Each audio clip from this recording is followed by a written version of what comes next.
प्रथम तहलका न्यूज। पलवल में सर्व कर्मचारी संघ हरियाणा के द्वारा निजीकरण का विरोध जताया गया। संघ के प्रदेशाध्यक्ष सुभाष लांबा ने केंद्र और प्रदेश की सरकार पर निशाना साधा। उन्होंने कहा कि जनता की कड़ी मेहनत और टैक्स पेयर के पैसों से खड़े किए गए सार्वजनिक क्षेत्र को किसी भी कीमत पर बिकने नहीं देंगे। अब केंद्र की सरकार ने आधिकारिक तौर पर सार्वजनिक क्षेत्र को बेचने की घोषणा कर दी है। ये पूरी तरह से निजीकरण है, जिसे बर्दाश्त नहीं किया जाएगा। उन्होंने कहा कि एक तरफ केंद्र की सरकार बड़े कॉरपोरेट घरानों के लाखों करोड़ रुपए टैक्स माफ कर रही है और दूसरी तरफ सार्वजनिक क्षेत्र की संपत्तियों को निजी हाथों में सौंपकर 60,000 करोड़ रुपए कमाने का ऐलान कर रही है। केंद्र सरकार ने अभी हाल ही में जो नेशनल मुद्रीकरण पाइपलाइन योजना के तहत सार्वजनिक संपत्ति को बेचकर जो 6 लाख करोड़ रुपए एकत्रित करने की योजना की घोषणा करी है, आज प्रदर्शन के मार्फत से उसकी घोर निंदा की है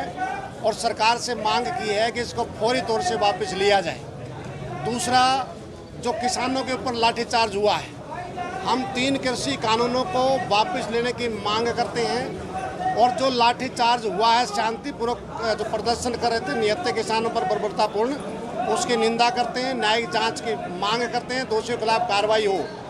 तीसरा, हम ये कह रहे हैं कि जन सुविधाओं का निजीकरण करने की बजाय इनको मजबूत करो और जनता को बेहतर सुविधाएं दो। अलग अलग विभागों में 8 लाख से ज़्यादा पद खाली पड़े हुए हैं, उनको भरो, बेरोजगारों को रोजगार दो, जनता को बेहतर सुविधाएं दो। राइट टू सर्विस एक्ट लागू करने से पहले इन पदों को भरो, आवश्यक सुविधाएं प्रदान करो, तब ये राइट टू सर्विस एक्ट लागू हो सकता है, अदरवाइज लागू। सुभाष लांबा ने ये भी कहा कि केंद्र की सरकार के इस फैसले से रोजगार के अवसर समाप्त होंगे और जन सुविधाएं आम आदमी की पहुंच से बाहर हो जाएंगी। उन्होंने कहा कि केंद्र की सरकार का ये फैसला दैनिक खर्च को पूरा करने के लिए पारिवारिक गहने बेचने जैसा है। पुरखों के द्वारा खड़े किए गए ढांचे को निजी हाथों में सौंपकर संपत्ति अर्जित करना किसी भी तरह जायज नहीं ठहराया जा सकता। उन्होंने कहा कि जब बाजार कमजोर और निचले स्तर पर होता है तो बहुत ही सस्ते और औने पौने दामों में संपत्ति बेचने में केवल चहेते कॉरपोरेट्स को ही फायदा होता है। खत्म करने के नाम पर एक नई कंपनी रजिस्ट्रेशन करा रहे हैं, जिसका काम ही ठेके पर कर्मचारियों को भर्ती करना है।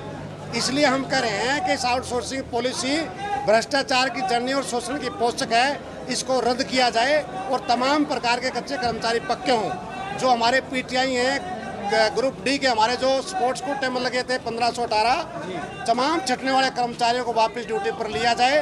पुरानी पेंशन बहाली होनी चाहिए और हम माननीय मुख्यमंत्री जी की इस बयान पर गहरी नाराजगी प्रकट करते हैं कि अंशदायी पेंशन योजना बहुत बेहतर है। अगर बेहतर है तो माननीयों के ऊपर लागू क्यों नहीं होती, इस बात का जवाब है। इसके साथ ही सर्व कर्मचारी संघ हरियाणा ने राष्ट्रव्यापी आंदोलन करने की चेतावनी दे डाली है। उन्होंने कहा कि अगर सरकार ने निजीकरण के फैसले पर रोक नहीं लगाई तो कर्मचारी आंदोलन करने को मजबूर होंगे। प्रथम तहलका के लिए पलवल से सौरभ वर्मा की रिपोर्ट।